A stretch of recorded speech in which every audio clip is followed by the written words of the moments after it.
York Paleontological Society, and as far as I can tell, knows almost everything about almost everything, is giving a tour of Prospect Park at 1 o'clock, a free tour. We have a sign-up sheet outside. I can tell you that Donald's tours are nothing like any tour you would ever get from anybody else. It's going to include geology and nature as well as history. He teaches courses on that as well as dinosaurs and time and all sorts of things here. If you go, I guarantee you will find it fascinating, odd, and pleasant. So, and there's not much more I can say about anything better than that. So, let's get to the session. Thank you all for being here this morning. I know it was a long night for a bunch of you, myself included, but I think this is a session worth coming out to. This is the main session of all our plenaries that's focused on climate change. Climate change, one can easily make the case, and I think people will be for the next hour, is the critical issue of our time. It's the critical issue, if we don't solve, we may not have time, and it needs to be addressed. I feel tremendously fortunate that everybody on this panel is not only a colleague, but someone I consider to be a friend. Here's what we're going to do. Let me just say this as plainly as I can.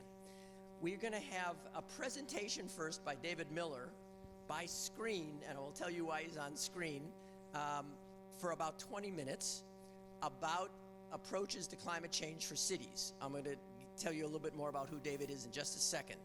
We're then going to go to our panel of extraordinarily eminent scholars here, and folks you mostly know. I'll tell you their names in a second, and then we'll introduce them as they each come up, who are going to talk about what we know from social, behavioral, environmental, psychological, and environmental design research that might be useful in understanding how the kinds of programs for climate change that David is going to be describing might be improved, evaluated, assessed, aided, those kinds of things. And we hope we'll have time to also extend to audience discussion, because I think that's the whole idea. So first, let me tell you about David Miller. David Miller, again, and I hope this doesn't sound too saccharine. I feel extremely lucky that I can call David Miller a friend. David was mayor of Toronto from 2003 to 2010.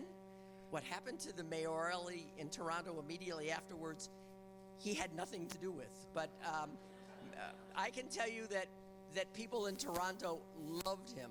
And whenever I went out anywhere with David to lunch, walking down the street in Brooklyn, Canadians would come running up to us saying, "David, if only you were still there. We love you." I swear that happened every time. He went on from being mayor of Toronto to being head of the WWF Canada. That's not the Wrestling Federation. That's the World Wildlife Fund of Canada. He may be able to wrestle. He's a good athlete, and he's into sports. He was also an advisor on urban issues to the World Bank. He was, when he was mayor, director of several aspects of the C40, followed, I believe, by Mayor Bloomberg in that.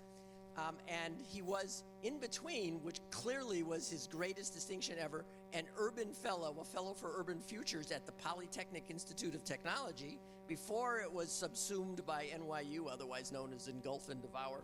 And that's where we got to teach courses together, and I got to know David. So he is now the director of C40 North America. If you don't know, C40 is an organization that was started originally of the 40 biggest cities in the world, with the mayors as the active members. And the goal of the C40 is to address climate change with active proposals. So I'm going to stop in a second to let David start speaking with you and to you. Let me just say who's on the panel. We have first, well, I guess this is in order of how we're going to approach people. We have Robert Gifford, who is a distinguished professor from the University of Victoria in British Columbia. I'm sure you all know Bob. He's been the editor he was editor for a number of years of the Journal of Environmental Psychology, has done research on climate change, helped write the white papers for the American Psychological Association, and is a winner of the EDRA Career Award, although he wasn't lucky enough to get the award on a moving boat in the East River. We also have Irina Fagina, who I have my note on here if I can only find it, but I know Irina, so I'll apologize if I don't say everything exactly right that Irina's done. Irina is a graduate of social psychology here at NYU. I was lucky enough to be part of her dissertation committee. She actually, unusually at NYU, did a dissertation that was essentially conservation psychology. She has been a fellow at the White House. She has been a triple AAS fellow working with a senator in the Senate, oddly enough, who is one of the 575 people running for president right now. Is anybody in the room not running for president? And has done brilliant work. She worked for a number of years as the chief behavioral scientist for Climate Action, Climate Central in Princeton, and is going to be, and has, I believe, has a unique perspective on approaching these kinds of issues. We have Linda Schneekloth, a emeritus professor of landscape architecture at the University of Buffalo, part of the SUNY system in New York.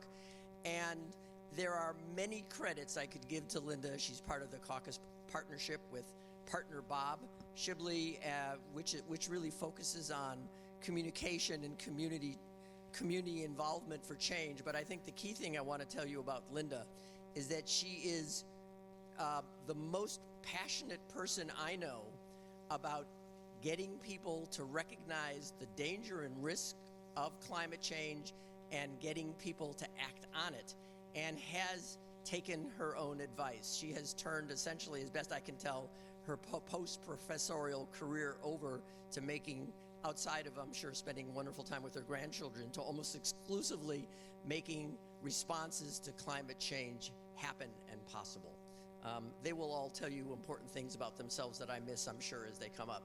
And we also have Ricardo Garcia Mira, professor of environmental psychology from A Coruña, Spain, recently president of IAPS, up till very recently a member of parliament in Spain, and had part of his portfolio was dealing with the environmental and climate change issues for Spain, which makes me feel they were in much better hands than locally. Ricardo's research is very clearly focused on climate change and behavioral and social issues and culture as it relates to climate change. So I think all of these people will have interesting things to say. And there I introduced them now instead of later, so it shows you how much I know. So let me proceed now and ask David. David, we still have a connection, and you can hear me and we can hear you, I believe. Let me ask David to take the time that he needs to tell you about his thoughts about cities and climate change and what they can and should be doing now, and then we'll come back to more discussion. Well, Rich, first of all, thank you very much for that very gracious introduction. I assume people can still hear me and will tell me that I apologize for being unable to be there in person. It sounds like you had a wonderful time last night, and the conference itself is very impressive. I do appreciate being able to be part of it, and I'm going to try and hold my remarks for about 15 minutes because I'm very interested to hear my fellow panelists and their comments, particularly about behavioral psychology and communications and how we actually motivate people to act on climate. My comments are going to be informed by my experience both as mayor of Toronto, as true as C40, as Rich pointed out, while I was mayor and now as director of C40 for North America.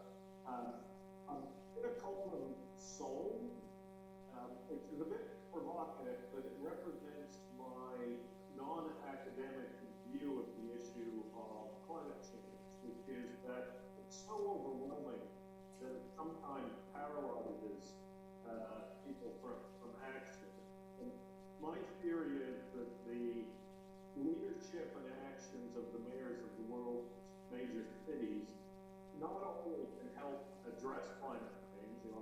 about a little bit in a couple of minutes, but also can demonstrate to people that they can have faith and hope that we can overcome this challenge.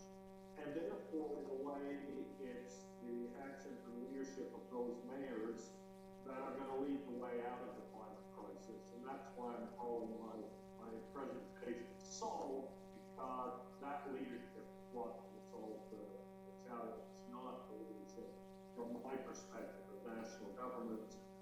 And of course, it can individually address the need for collective action. So I think I should speak a little bit about C40, building on what Rich mentioned. So the C40 was founded in 2005 by former Mayor Ken Livingston of London, England. And it was founded to help the world avoid dangerous climate change through leadership and action of the mayors of the world's largest cities. And Ken's speech was fairly simple.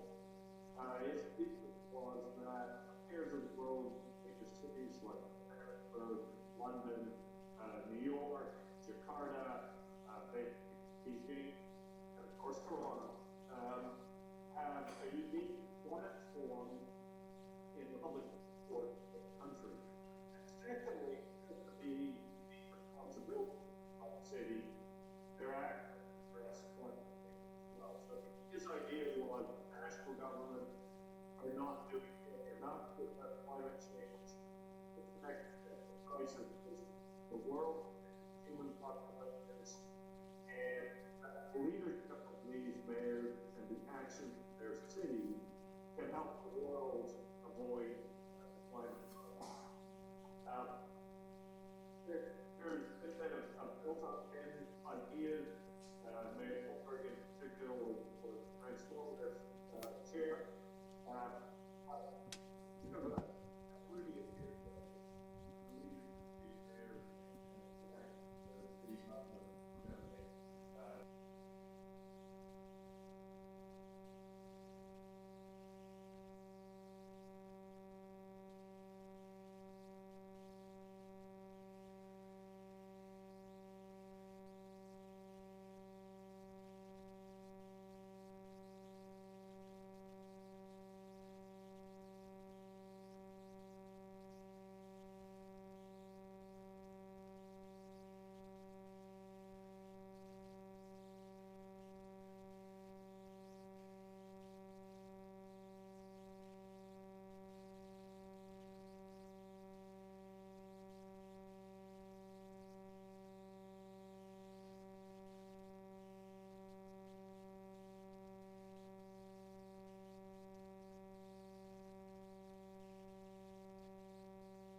particularly around methane emissions that aren't captured from landfills. So San Francisco is leading a global effort that over 3,000 people signed on to dramatically lower waste. And they've always been a leader. Globally, they're one of the first cities to have waste, compost, organic, and have an advantage recycling program. So domestically, there's not produced waste in the first place. But when it is produced, it's extremely closely managed by a lot of methane, a very major greenhouse gas. These cities are working strongly on that issue as well. And part of our responsibilities as these 40 individuals in North America are to help our cities globally think about equity and jobs. And how do we connect issues of equity to the range of climate change, mitigation and adaptation? Part of the philosophy in that is that the climate change is unfair. Forest people globally and often the forest people within a city are impacted the most by extreme weather events, by pollution, by air quality issues. So it's essential if mayors are going to retain the authority and the support of their residents to act on climate change, to ensure that the remedies are helping the least well off. And that's what we see from the lead mayors like New York and Los Angeles. Look at this time for example. But what I see from my team are global leaders working with the residents of their cities to build programs that address sources of greenhouse gas emissions in cities to build its transportation, electricity, and waste in ways to build equity, build a better city, build a more living city. And let's face it, that's how the climate challenge is going to be solved. Not yet from those practical measures, but from the way that these actions demonstrate that it is in fact possible to address climate change, even when you have a national government that chooses not to. And I think by giving people the hope that we can make change, they'll be more likely to cooperate and indeed push elected officials to take the necessary measures when they're hard to take. That's really what I wanted to say today by way of introduction. I look forward to getting the presentation of my panelists and hopefully time for questions. I look forward to participating in that. Thanks so much for your time and attention, and I very much apologize for being unable to be here today, and look forward to the rest of the day. Thank you. Thank you, David. I don't know if you could hear it, but there was a round of applause there. And interesting looks on faces as you spoke about that unnamed government that chooses not to recognize climate change. If the panel would come on up, I think maybe, and take these chairs up front, it might be a good thing. And Bob, I think I would like to ask you to address issues first. I think we'll go in that order, if we can, that I described a few minutes ago. Okay. So I'll pass this microphone around. And David, I'm assuming you're going to be able to hear everybody because they'll have the same microphone. Yeah, I can hear Oh. Check, check. 1, 2. No, they're being given their own microphones. They're very lucky people. That's right. Can they take those home with them too when they're done? Is that okay? Okay. Okay, Bob. Let's just keep this as informal as we can. Go ahead and say what you think is appropriate to say.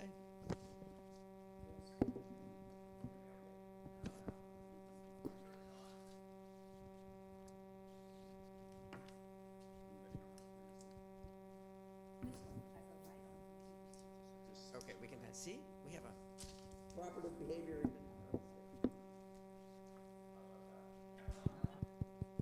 We get one of you guys down to help with the mic? Here, this one I know works. Hello. Okay. Cool. So thanks to David for that presentation. And as for me, I only learned relatively recently the role of cities as the level of instrument for mitigating and adapting to cities through beginning a program in my university called Human Dimensions of Climate Change, in which people from all over campus who had different expertise levels come in and talk to me. And my own sort of epiphany in this regard was a lawyer who came and educated me to the fact that cities tend to have control and oversight on more of the levers of change than other levels of government, including individuals, do. So, again, to bring up the topic that somebody else brought up, the federal level is not all that important, really. I mean, of course, leadership modeling is important, but in terms of where are the levers that make a difference, it tends to be at the city level. And I'm sure David would agree that it's also the smaller cities and municipalities where there's control over such things as building bylaws and sometimes utilities and whatever. And so this was my own personal epiphany, was that municipalities and city levels are very important. My own thinking and research has focused kind of on the negative side. The dragons of inaction are the many excuses, reasons, justifications that individuals use to not take action in climate, even though they may well believe that there's a problem. And I guess one of the points that strikes me is that cities can do all kinds of wonderful things, but they have to elect people who will do those things. You need social license for that, and so it's very important as a psychologist to think of the voters, the people who elect the people in the city government who will do the right kind of thing. And I just do that because that's what I think about, is that kind of individual level. So if I have something like 5 minutes, it's pretty hard for me to talk for 5 or 10 minutes, but I'll do my best here. But here's the short list, the elevator speech about what I think are the solutions that cities and individuals need to do or to attempt to do. First is, of course, to make climate change personal. The little joke in my family is that I said, nobody cares what's happening in Uruguay. And the last talk that I did, somebody was from Uruguay and raised her hand and corrected me about that. But what I mean is we have spatial discounting. That is, we tend not to think about things that are far away as being particularly important. So we have to make climate change local and present and personal as much as possible. So cities should try to do that. Second, we have to make climate change emotional, although not negative emotions, positive emotions. And we have to make it a kind of an experience for people. When people experience things personally, then they vote for the right people to get elected. Third, we need to exploit, which is kind of a negative word, take advantage of social organizations, local networks.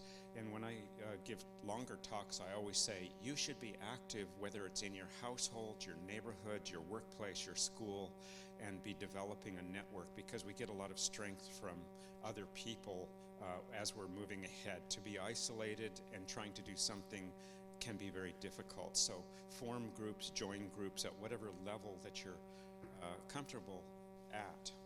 And next, I would say the point is to make it, climate change is a negative thing, but we can try to make it a positive thing in the sense of what are the gains to be made from working against the ravages of climate change. How will we be a better society? How will we be better parents, grandparents, citizens by helping out? And then it makes it a positive thing. In the US, at least one study has shown that even among the kind of cool white dudes who are not so keen on climate change, if you tie it to patriotism, for example, you can get better results. So you have to find the hook for different kinds of hooks for different kinds of people.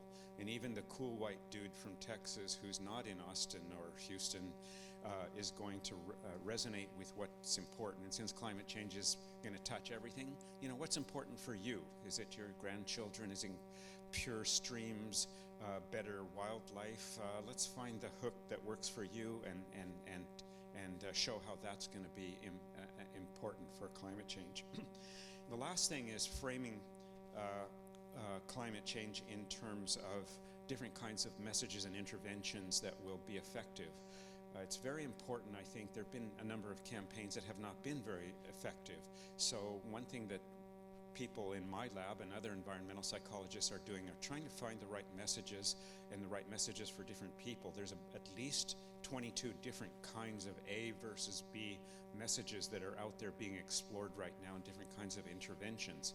Since I'm trying to save time for everybody else, I'll just tell you about one. In one big study, we compared telling people that climate change is something we're all going to have to sacrifice to overcome and mitigate. And we told the other half of people that you can be a kind of local hero if you help out with climate change. And then we checked their at least reported behavior later, and it won't surprise most of you to know that the empowerment message was much more effective than the sacrifice message.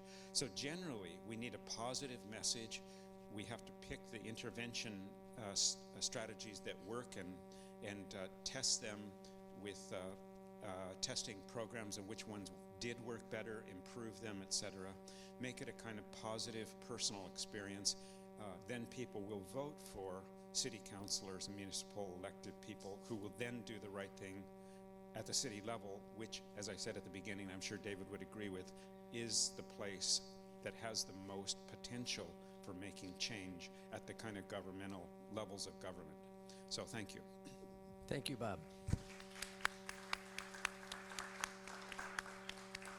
Okay, just before we move on, if there's a clarification question that anybody wants to ask Bob right now, we can have one. Otherwise, we'll move on and we'll have hopefully more time for questions after. Okay, I'm seeing Bob. If you've read his textbook, you know he's extraordinarily clear, so that was obviously great. Irina Fagina, we're passing mics around. Great. Still on. Hi, everyone. Well, you covered most of it, but I was going to hope that I didn't steal anybody's thunder, so I see Ricardo rapidly making new notes. So just to add a couple of things. First of all, I think the idea of solutions implemented by cities is really important because for so long we've been emphasizing the problem, and that's gotten a lot of backlash because it's overwhelming, it's scary. There's also a huge ideological campaign around it, and that has really plugged into the fear that the reality of climate change brings up in people. And the shift to focusing on solutions is a complete turnaround in terms of how we approach it. And I think for many of us as scientists or people who are engaged in knowledge production, the idea of understanding the problem and then coming up with solutions is very intuitive. But actually for people, that's not at all the case. People aren't used to reasoning through global scale, immense problems and then sort of deciding on best case, best promise sort of solutions, etc. And so I think what we've been doing is placing this burden on people rather than understanding that typically we respond to information about how to move forward, what aligns with our lives, what promotes our interests, etc. And so I think a focus on solutions is far more effective. And if you look at ideological differences and support around various facets of climate change, there's, in America especially, a huge divide between liberals and conservatives, with liberals much more engaged, conservatives much less. But actually, when you look at solutions, that's not at all the case. So as long as people don't perceive the solutions as being a kind of way of handing over their lives to government control, they're actually very interested in solutions and willing to engage in them, even if they don't believe in climate change. And so I think that is very important to keep in mind. And that plugs into what you were saying about the importance of what empowers us and what gives us a sense of sort of future hope, even if it's at a collective level and it requires a larger action that we can take personally. I think that sense of shared reality around something is imperative for people to not feel despair and be able to act. And one thing that I want to underline is, even though we all like to think of ourselves as individuals and people who are, have formed our identities and have very particular preferences, we actually still mostly do what is considered okay by the groups that we belong to. So we align our behaviors. And, we may do that in unique ways, etc. But, consider basic things like, would you have come here without a shirt on? Or, things that really, we take as absolutely a given, but in fact they're just social conventions. And so when we create programs and environments that model certain behaviors, that is actually the absolutely most effective way to get somebody to do something. Not telling them about it, not, giving them nitty-gritty details about how it works, but actually just creating an environment where that behavior is implicit and where they're getting the information that this is how we do things here, and that also this is what we do in order to be valued members of the group. That goes a very long way, and I think we haven't been using that tool as much as we could be, but given that, this is a room of experts at creating environments that communicate things to people implicitly, I think this is so important to utilize and to harness. And the other thing, also echoing what you said, Bob, is that in the end, people will do that which aligns with their needs and their motives and their immediate needs.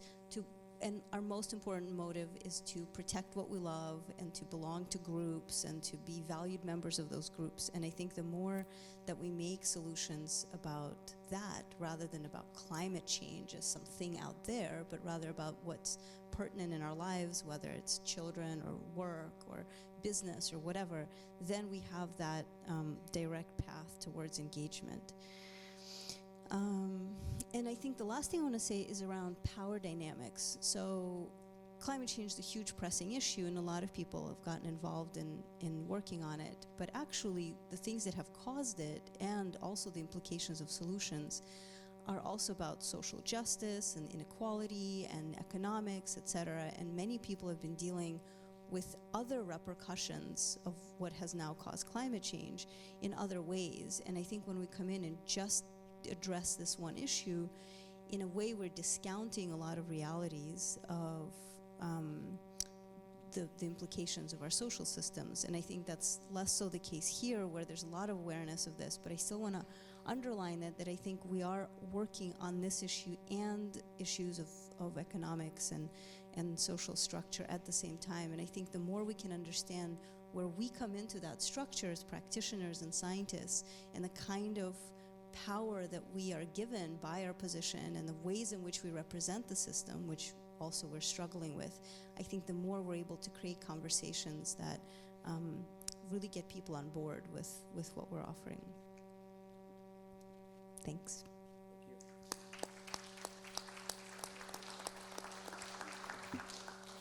Hi, thank you, and Rich, thank you for inviting me. I think probably the most important thing to remember is the fact that if there ever were a human environment problem, climate change is it. And my hope and aspiration is that people connected with EDRA, people who really are concerned about that, will take this on. And it was interesting to me to look through the program and not to actually see more about climate issues as the probably major cultural issue of our day. So I'm going to start with that. I also really want to affirm the cities, starting with cities. We talk about powers and authorities. Who can do what?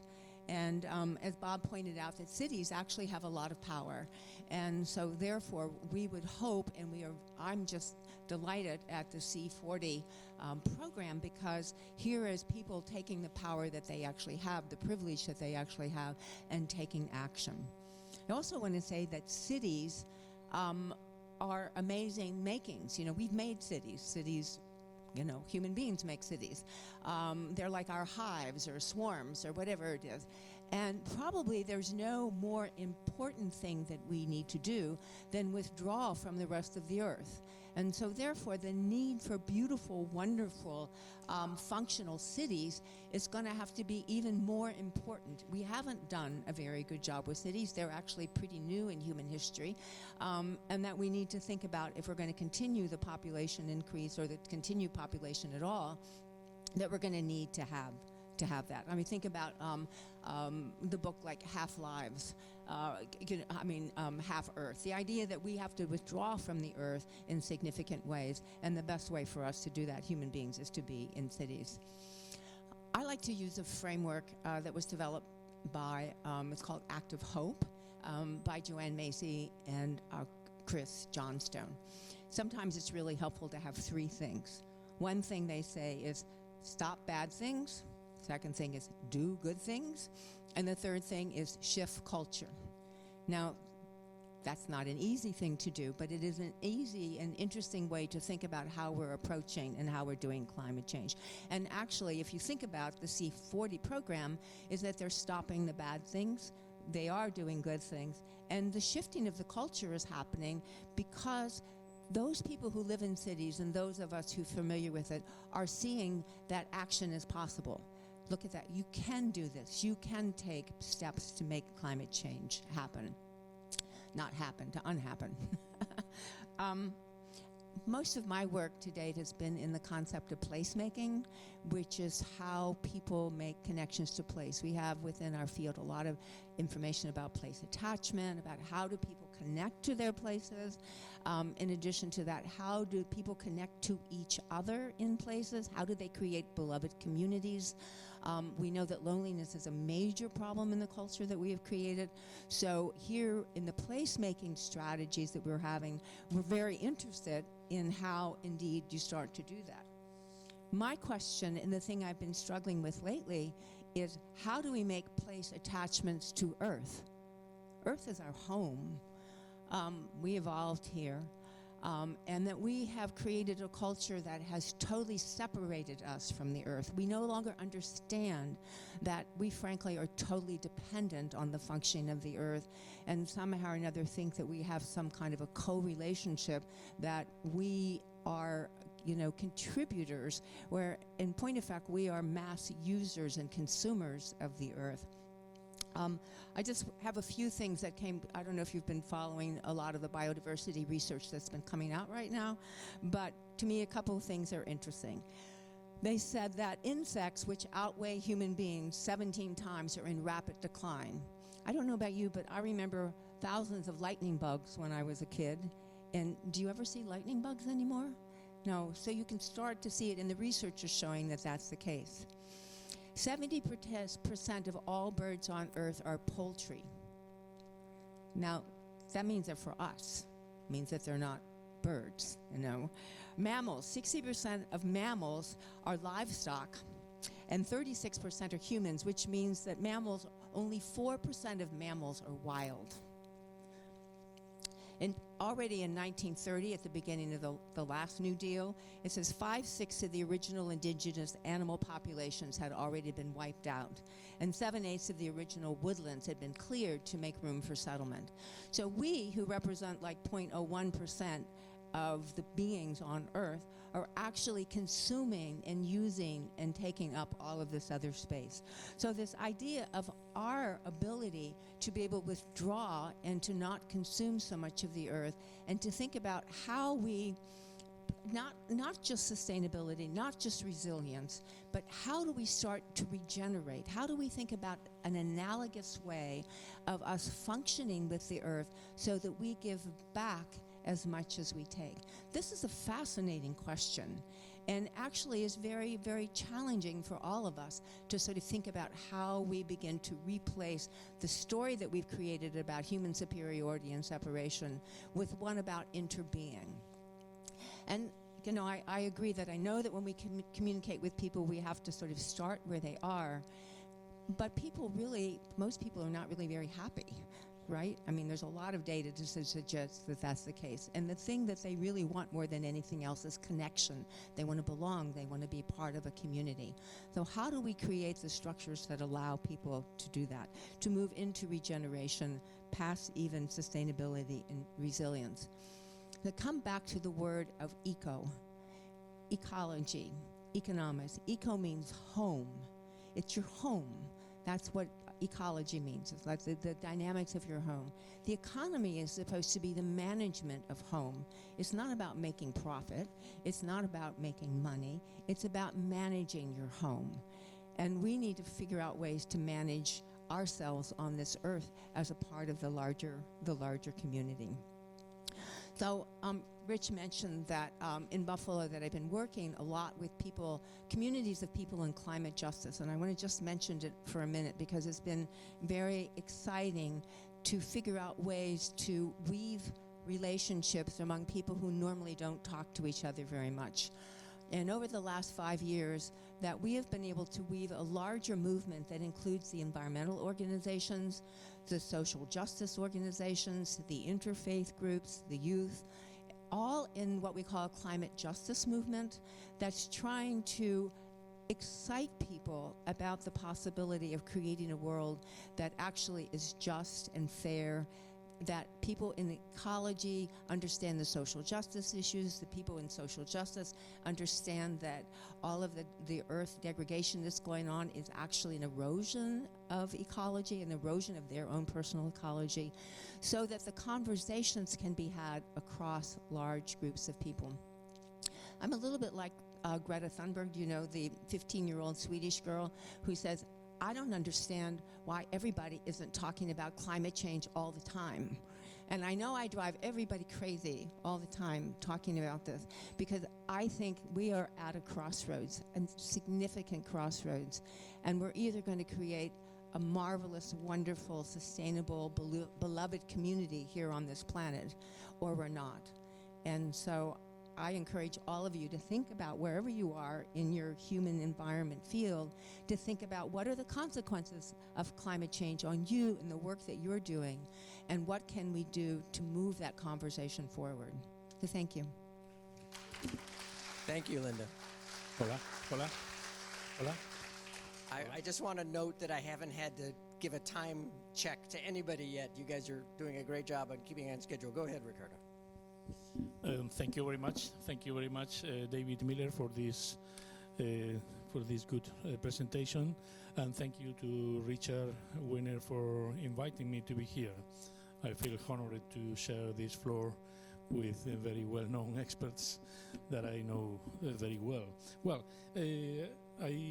Richard said that I am a social psychologist, but I have been also during the last 3 years as a member of the parliament, with the responsibility of being the spokesman for the socialist group in the Spanish parliament. So I had the opportunity to receive a lot of organizations regarding the Spanish law for climate change, and I had the opportunity also to learn a lot of things that we usually don't work with in our research work. No? And this is related to how the decision-making process is. No? So being in a parliament means that you have to follow all the itinerary that political parties prefer for making decisions, and this has been very slowly developed, no? In terms of development of what a democracy is, or what a democratic society is. Political parties are very reluctant to develop this part of the decision making, the part which involves organizations, which involve people, which involve associations, and this introduced a lot of resistances that that go in the opposite side, that the urgency that climate action requires. So what I learned was also that when I tried to introduce some participative strategy working with environmental organizations or citizens organizations, well, I was stopped. No? Because the more time you dedicate to organizations, the less control the political party perceive that they have on the decisions.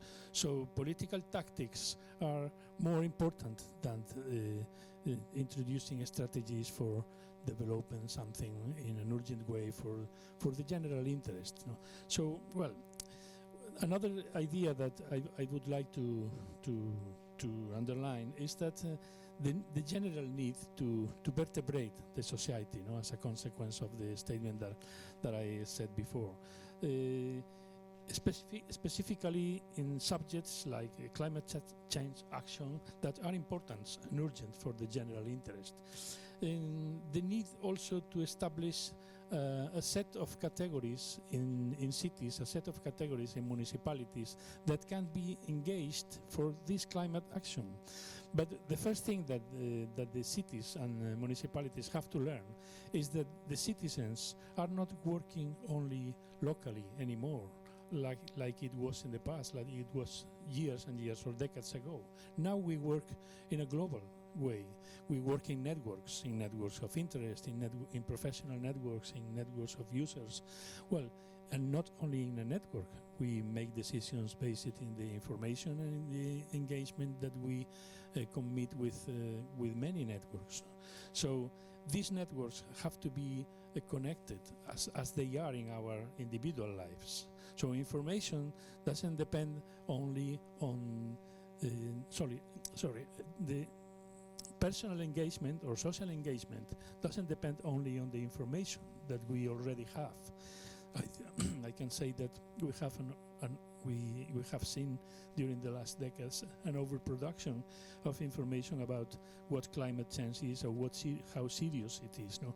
We need to take into account not only the information, but only the individual processes and the relation that the individual establishes with the environment. And this relation is what I was commenting when I spoke about my experience with groups within the parliament, trying to introduce some facilitating process that allows to introduce decisions in an horizontal way, no? And not in a top-down, no, way. The real fact is that politicians only receive the information only receive proposals, but we have no guarantee that they will be implemented. So this is not really participation process. This is not a bidirectional process. It's only monodirectional, unidirectional. So we need to introduce changes in many aspects of our lives. When I see the C40 organization, well, I have to connect what you are doing, no? Which is very memorable and very important, with the project that the European Commission is the strategy that the European Commission is promoting through the framework program for research and innovation, where we are participating through the Connecting project, which is a project that tries to implement nature-based solutions, no? Working with cities, working with networks, and working with all of these aspects that I mentioned before. And we have found in this project, which is not only a social innovation strategy or a climate change strategy, it's also an economic and financial strategy, because Europe wants to be competent economically in production of solutions based in nature. So, and is competing with China and competing also with the United States in production of all the products that the cities have to need to import to copy with the impact of the climate change, with the more negative impacts. So we have established two categories of cities. The first of one is the front-runner cities. We could consider the C40 organization as an organization of front-runner cities. These are cities that already have implemented solutions to mitigate the negative impact of the climate change.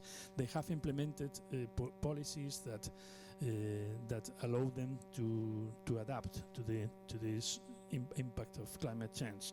And the second category is the fast followers cities, those cities that have a potential for being engaged at a medium term or in the long term as a front runner. So we have to connect all these cities, no, in a network in such a way that the fast followers can learn from the front runner. And we need to make decisions affecting both categories and other categories that we can create in the middle or in the local context, no? As a consequence of, as you said before, no, all the cities are open to the same kind of policies because we have different contexts, different territories, different economies. And finally, the third idea that I would like to, and with this idea I finished, is it has to do with the policies for engaging in climate action. We don't need only one policy. We need a combination of policies, and we need to know what is this combination in terms of detecting what is the tipping point that can activate a change as a consequence of this combination, and how these policies have to be implemented all together in a row or one behind the other. What is more, well, we have carried out some research regarding this in a project for reducing emissions in the workplace, where we have made a social simulation using artificial intelligence competency for simulating how different combinations or how different ways of implementing policies or combination of policies can produce different impacts or can be absolutely unuseful. No? So, well, all these things that connect policy, research have to be more developed, and it needs and climbs for more developing, because there are many resistances that are very well identified, and we need to work on it. Thank you very much.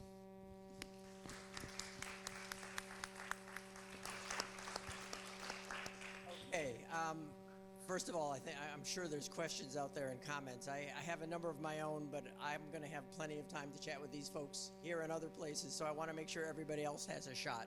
Let me first ask David if he has a particular question that he'd like to ask the panel, and then we'll open it up to any comments and questions anyone else has. Rich, first of all, I want to thank you. I found the discussion really fascinating. I don't want to take the down. I'm sorry, David, we're losing you a little bit. If you could hold that mic on the string up to your mouth, I think it might be better. There you go. Can you hear that? That's better, yes. So I thought the panel was excellent in some of the thinking about communicating and about building community and about a vision around reconnecting the earth. Very helpful. My role, and I'll follow the panelists directly. I think that's the best thing we need to do. I just want to tell Ricardo that his point about front-runner cities, fast follower cities, is really excellent, and one that we're going to try and implement to point knowledge and basis. I'll be like you, Rich. I'll take advantage of other opportunities and leave the time for questions. I've also only got a few more minutes, and I'm going to go to the graphic event on that, so I'll have to get off in 7 minutes. Thank you. Just so you know, David wasn't here because he got called to an emergency meeting in Japan. I think has just been in the air, flow back. I think probably either at a hotel or an airport space right now, waiting for the next leg. Is that something? Is that right? More or less, yeah. Okay. Hours away from Toronto. Delighted to be part of it. And I did hear that the President of the United States is going to Japan next week. They did not name a sports trophy after any of us that were there, but apparently Okay. it will be a trophy for wrestling in Japan named after your president. Okay. In the interest of public health, great. In the interest of public health and not to spur sales of blood pressure medicine, let's not talk about our president this afternoon, if we can. Let me open this up to any questions or comments. And the best thing might be if we can just get the mic to where people are. I see 1, 2, 3, so let's just, my limited vision, we'll move around the room as best we can. Thank you. Tim Keating with Earthbuilt and former director of Rainforest Relief. When we talk about cities, one of the biggest frustrations for me over the years, and by the way, I've been thinking of climate change since the late 1970s. I certainly don't need to be, told to think more about climate change. It's been on my mind for a very long time.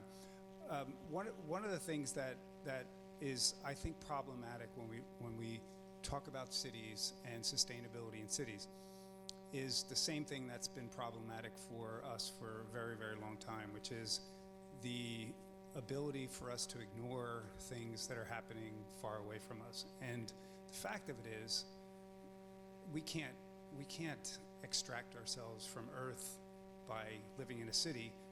The fact of it is, probably 98% of the stuff that people use in a city comes from outside the city.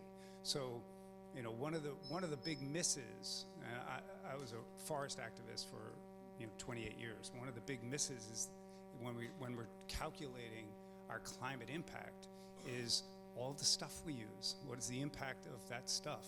And so when people talk about the electrification of buildings, electrification of cars, how we heat our buildings in cities and all this, there's one big, and even the waste, there's one big miss. The production of the throughput of materials for all the people who live in the city. So is that to be accounted for by all the folks who are producing that, all the manufacturing processes, all the mining, all the forestry, etc.? And if that's the case, good luck trying to get all those illegal loggers to account for their climate change emissions when they wipe out all those forests for our tropical hardwoods coming into our cities, or even our paper cups. So this is something that we seriously have to start thinking about. If we are living in a city, the throughput of materials, what is our impact, and not just climate, on biodiversity, on Earth in general.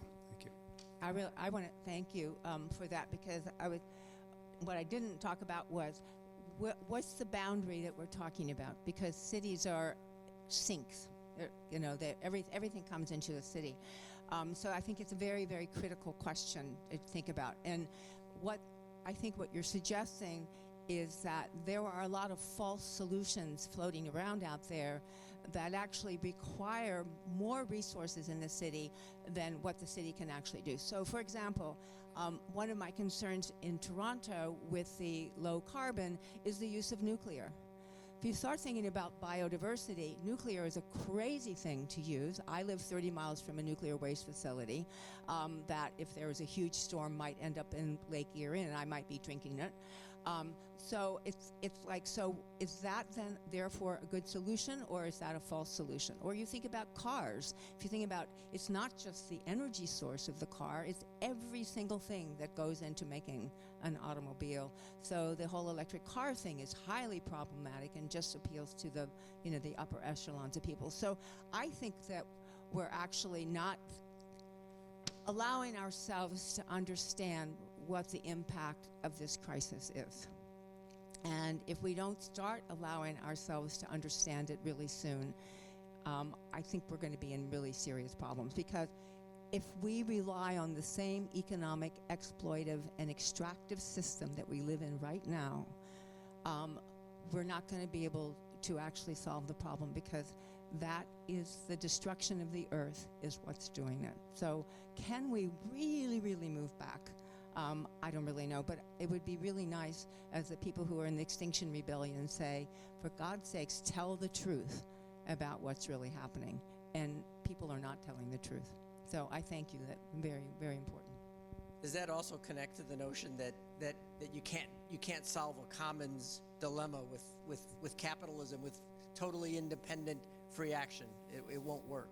Yeah, we can't solve it with the way that we've been working so far. Yeah. David? Three really quick comments. First of all, 2000, the world health purpose, mass migration with cities. I'm sorry, we're having trouble hearing again, David. Sorry, can you hear me now? Yes. So, about 2008, the world has become in the center majority of people live in urban areas. So, cities are going to have to be part of the solution, however we describe that. I think the really important going forward. Second point, I agree that we have to turn with worry about issues, how and what we do in cities that has on the environment. I think that's extremely complicated, but very, very important going forward.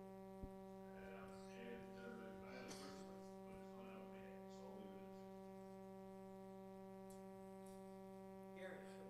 Hi, I'd like to raise an issue that's been touched on tangentially, which is biocentrism and anthropocentrism. I think we have to come to grips a little bit more fundamentally with the nature of the human brain. And the human brain obviously evolved in a situation where anthropocentrism, unfortunately, was adaptive in the short term. And so by trying to get people to reorient or rethink about biocentrism and anthropocentrism, I think we need to come to grips with, let's take a look at the environmental movement, at least in North America. What was the main tipping point of Earth Day and the environmental movement? I would argue it was Rachel Carson identifying that pesticides were screwing up human health. So to me, what it means is instead of trying to move people away from anthropocentrism to biocentrism, recognize that that's not going to happen in a time frame that will save us. So what I think we need to do is jump on more, okay, given anthropocentrism, the way the brain works is to increase an understanding without fear, and that's the tricky part, of what climate change is going to do to your personal health, your family's health, mental or physical. And I think if we can sort of think about Rachel Carson as an analog, and again, I think it's tricky because, as we also know, it's a U-shaped function. So if there's too much fear, too much threat, it'll backfire. On the other hand, I think we need to come to grips with the way the brain is. We have an ancient brain in a world that it's no longer well suited for, but we're not going to be able to do this in time. So I think we have to come to grips with anthropocentrism. That's the way we're wired. We're wired for the immediate threat that's right in front of us right now that's going to hurt us. Some people understand that that's what climate change is, but most people don't. Comments, and then we'll go 1, 2, 3. And by the way, let me just say, my scheduler in chief, Jessica, has said there's nothing else in this room. If people want to stay beyond 12:15, I'm happy to. If people have to leave, you've got what you've got. So, Gary, thank you for that. It's true. As you know, the ancient brain is one of the one of the dragons of inaction that we face. So, I mean, I'm oversimplifying, but there's a lot of people who are doing everything possible, and in my little eco-menagerie, I call them mules because they're carrying the load. So, one thing I wanted to mention earlier is I think we could do a lot more to reward the people who are doing everything they can already with financially or just with recognition. Those are the people who've overcome their anthropocentrism to understand the real situation. But for all the rest of the people who are not in this room right now, the trick is to make doing the right thing easy structurally, or whatever, bike lanes being the epitome of that, trying to make it easy. But I think we don't have to convince those people that climate change is an issue, the ones who are totally occupied with other things in their lives. Just make it the easiest, natural way to go, and that ancient brain will follow that, even if they're not on board with climate change. So you've got mules, we need to reward them, and we've got non-mules, we have to just make it really easy for them to do the right thing, or the natural thing. Rick, can I Can I Yes. make another quick comment? Yes. So I think that's really interesting, and I wasn't aware technically of that ancient marine issue, although I am aware that all official people are aware of the and one of the responses to that will based on very good value is from the mayor of London, England, Steve Paul, who is accelerating your justice program, talking about it not as a part of issue of and in particular deal with very high class on children in London. It's factually true. So when Columbia can go for a loan, and that's the connection charge safety. And the BBC did an interview with a local school in London that had a whole row of anime tailors for general use because it's asked for travel. I think it's an interesting example of appealing to that way of thinking. People very immediately see anime folks very poor air quality. You're getting it. Underlying issue, the overcome fossil fuel fragmentation. And that strategy did find that methodology.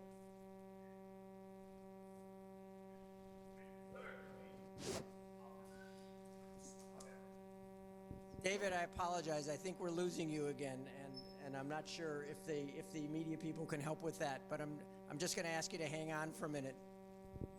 Okay, and we're gonna go to some other people in the audience until we can get you back. Can I make a quick comment? So to your point, I think the idea of anthropocentric or biocentric poses these things in opposition, but I think it's really a question of how do we construct the self. And now we do have this very disconnected sense of self, but I think people still see ourselves as embedded in a system. It's just the socioeconomic system, and somehow we've come to see ourselves as not being connected to the ecosystem, even though those are one and the same. And when you look at why people are so defensive around climate change, it's because it's so threatening to the system that we've come to see as being our home and providing our food and our housing and our partnerships, even, etc., and our access. But it's a question of reshaping that sense of what it is that constitutes us. It's not really that you don't have to move away from being centered on the self per se, as long as the self is inclusive of what actually does hold us. And I think that's what's needed, is to reshape that. I think trying to get people to put the earth first or something is actually, for me, a very big delusion, because it also isn't first. This is all one interconnected system, but we've lost the capacity to see the interconnectivity. Yeah. So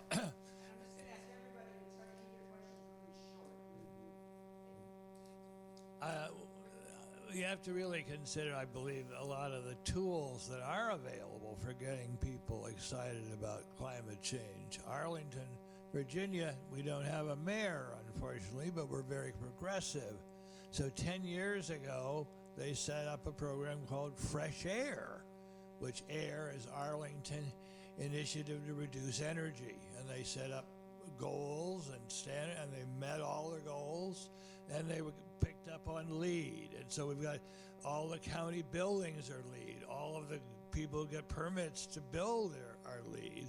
We have the Green Home building and remodeling program, in which we've got county staff will accelerate your permits and give you technical advice if you do a green home for yourself.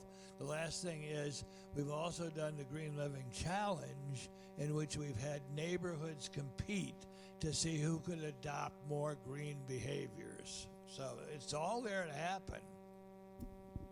Excellent. Okay. 1, 2, then we'll go over to the other side. So thank you very much for the cross-section of care, intellect, and influence that has joined together in this room, including David from afar, part of the room. So my name is Jessica. I worked with Rich as a co-chair for the conference. But I'm also representing AIA New York and a local Planning and Urban Design Committee initiative that's working on a concept of a net zero neighborhood as a way to understand all of these principles of climate change, but at the scale of something that is tangible to people.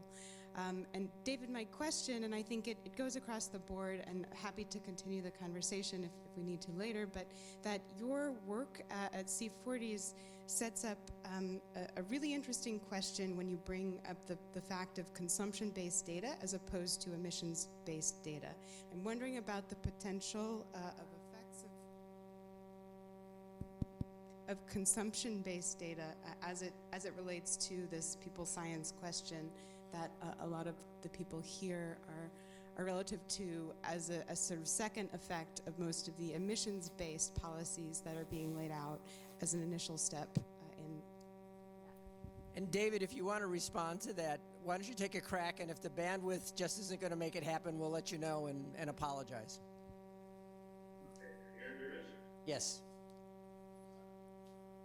So loud I can even hear me. I think that's a great question. I guess two comments. First of all, something like the zero emission neighborhood, I think is fantastic.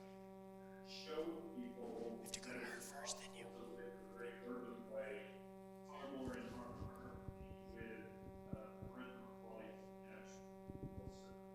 In an ideal world, these cities won't just address climate change, but biological cycle places that here influence the original city where you work and live in, and have to use energy to work, for example.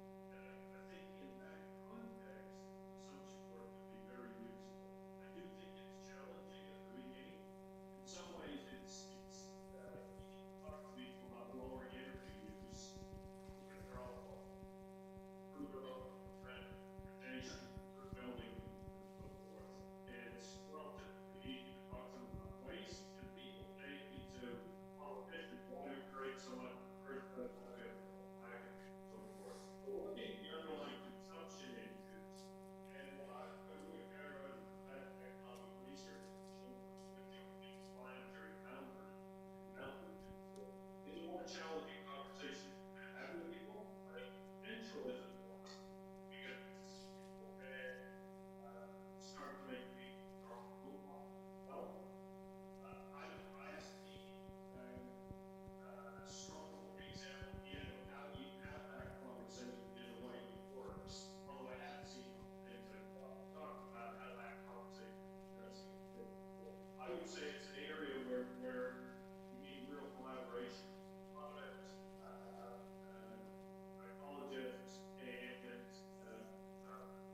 Psychologists and politicians don't need to move that forward to the first word. We have the energy. Thank you, David. It's breaking up a little, but thank you. Okay, we're going to do three more.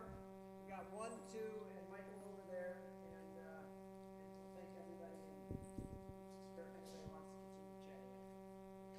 Hi, my name is Narayan. I'm at the Pew Charitable Trust, which is a foundation in Washington, D.C., and I work at the Health Impact Project, which is funded by the Robert Wood Johnson Foundation and the Pew Charitable Trust. And one thing that I just want to pick up on Gary's thread is that I wanted to bring sort of front and center to the climate discussion that we have found to be effective in making it immediate and local and personal and emotional is bringing in health and making health front and center in terms of the lens through which we look at climate change and climate change impacts.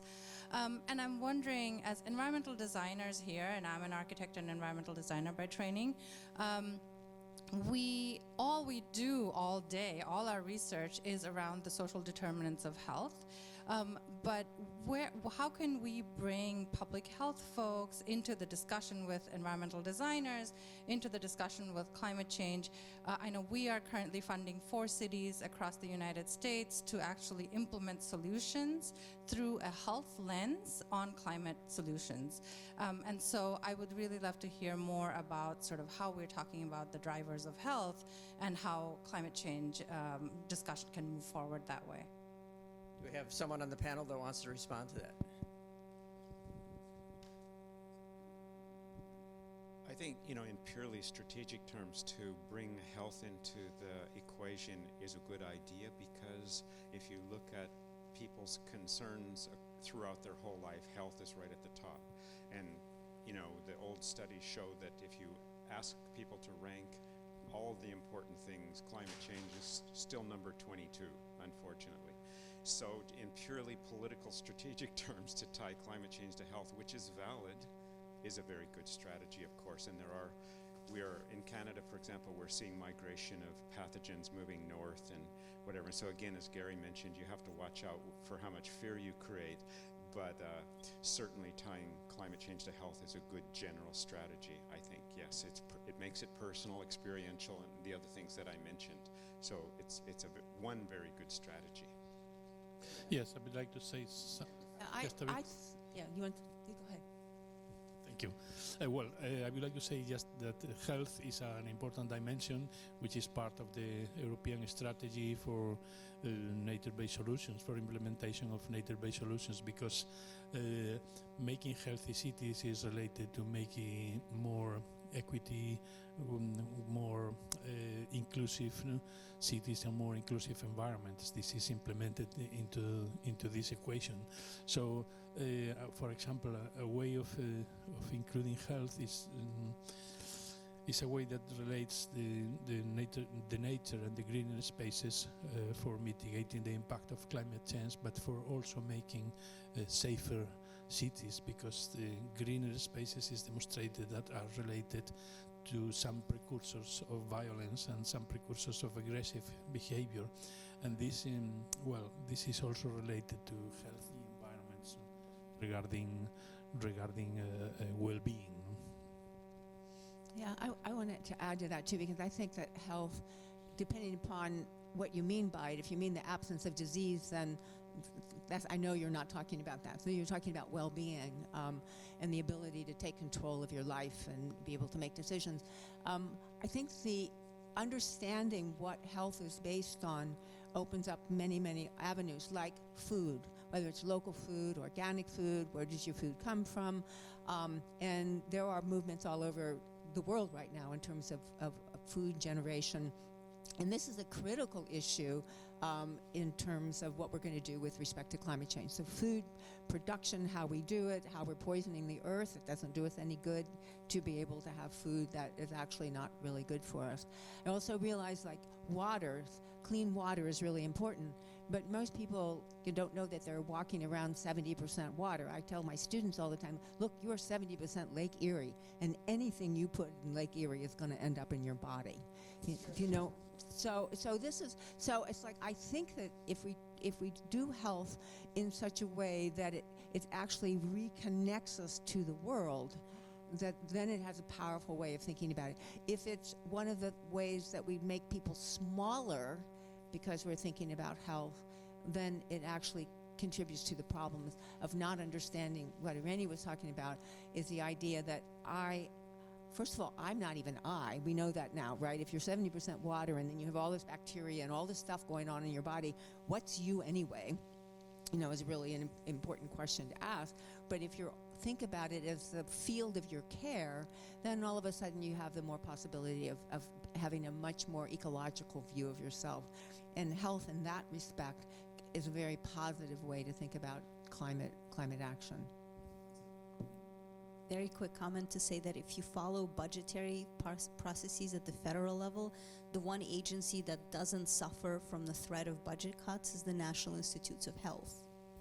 So no matter what, we know that especially the middle to late aged people who run the federal government care about health, but and would be willing to fund it. But I think the other point that folks have made a few times about not overwhelming people with fear, the key thing is, and this is a finding that comes from public health and smoking, is you give people enough information to get them concerned, not completely freaked out, and then you immediately channel that into solutions. Because if you don't give people something to do, then they're going to do it internally by checking out of the problem or blaming the messenger or something. But if you can bridge between the sense of personal concern about health to something that can alleviate that concern, then you actually potentially have a powerful lever. But I think it's important that we're talking about prevention here. So anyway, to just think about that when designing the communication, but I do think that health goes right, to people's deepest concerns. Great. Last comment or question from Michael Edelstein, who I know has been dealing with these questions for a career. Yeah, I've been actually dealing with these things since the 1970s, but all my thinking has been shaken up by something that I don't think was mentioned, which is at the end of last year, we had 4 reports come out at the same time. One of them was the Lancet report on health, which ties in the health piece. One of them was the National Climate Assessment in the United States, and then there were 2 UN reports, the GAP report and SR15. And picking up on the last one, basically the nexus of it was that we're going to be pushing 1.5 to even 2 degrees centigrade rise before, well, maybe even well before mid-century. So that translates into a massive realization that climate changes are not in the future. They're now. They're going to be accelerating rapidly in the near future. And the timelines we have to talk about this and to implement change are not leisurely timelines, but they're really on an emergency mobilization basis. So in my mind, that changes the whole way I begin to think about these issues. These are not things for conferences. These are things for really sitting down and making change. And I would have loved to have seen this great session that you organized be actually the beginning of the conference, and then we roll up our sleeves and get to work on this. And I'd like to see us actually create opportunities to do that, because I think, and not in the far future, in the near future, because we really need to push this. But just comments on the timeline. And to support that, I just want to say that in terms of health also, we tend to take action once we have the symptoms, right? And so both in terms of local weather is huge and health impacts, helping people see how this is their reality, our reality now, I think is really key. So agreeing with you. I know we don't have much time left, so I usually summarize my talks by saying, if you're not at the table, you're not in the policy. So get active now. I would like to just, did you have something, Linda? I would just like to say that my one thought now is that I would like to see if I can work with David after this session to maybe set up some kind of online forum where people from this organization, IAPS, and with this expertise, Division 34, et cetera, maybe can have some direct interaction with what's going on at C40 as a way of people like David being able to ask questions, to get feedback in a way that continues beyond one small session. And David, if you're amenable to that, we can work on that when we have some time after the conference. Okay, let's see what we can do. It's way beyond me. I think it's the city staff really that's kind of dialogue. It's been superb for me today, very helpful, and I'll work with Rich and see what we can do there. Act with the urgency that's required, and doing it in a demonstrating solutions. Great action. Thank you, David.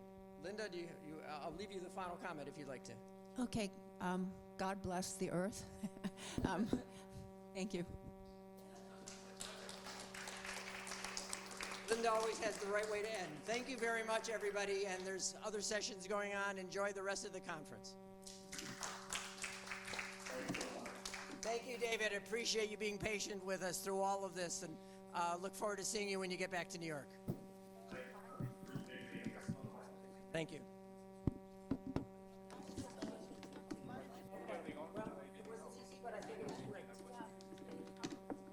Well, originally my name is from Russia.